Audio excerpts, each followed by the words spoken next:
ఇప్పుడు కేవలం 7,999 up to 10 kgs వరకు బరువు తగ్గి అధిక బరువు నుంచి వచ్చే ప్రధాన సమస్యలను దూరం చేసుకోండి. ఫోన్ ట్యాపింగ్ కేసులో నిందితుడైన ప్రణీత్ రావు వాంగ్మూలంలో సంచలన విషయాలు బయటకొస్తున్నాయి. దాదాపు 1200 ఫోన్లను ట్యాప్ చేసినట్టు విచారణలో చెప్పాడు ప్రణీత్ రావు. అందులో జడ్జీలు, రాజకీయ నేతల కుటుంబ సభ్యులు, మీడియా పెద్దలు, జర్నలిస్టులు ఉన్నారని పేర్కొన్నారు. అప్పటి ప్రతిపక్షాలకు ఆర్థిక సహాయం చేస్తున్న వారి ఫోన్లు సైతం ట్యాప్ చేసినట్టు చెప్పారాయన.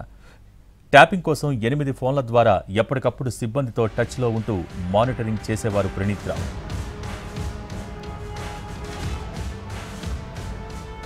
ప్రతిపక్షాల డబ్బును ఎప్పటికప్పుడు పట్టుకుంటూ దానిని హవాలా సొమ్ముగా రికార్డుల్లో చూపించినట్టు ప్రణీత్ రావు వివరించాడు.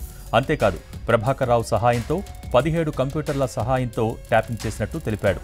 దీనికోసం 2 లాగర్ రూములలో 56 మంది సిబ్బందిని ఏర్పాటు చేసినట్టు విచారణలో తెలిపాడు.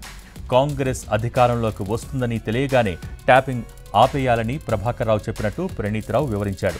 ఇక ప్రభాకర్ రావు తన పదవికి రాజీనామా చేసి వెళ్లిపోతూ ట్యాపింగ్కు సంబంధించి మొత్తం సమాచారాన్ని ధ్వంసం చేయాలని తమను ఆదేశించినట్టు వివరించాడు. దీంతో 50 కొత్త హార్డ్ డిస్క్లను తీసుకొచ్చి పాతవాటి స్థానంలో ఫిక్స్ చేసినట్టు వివరించాడు ప్రణీత్ రావు.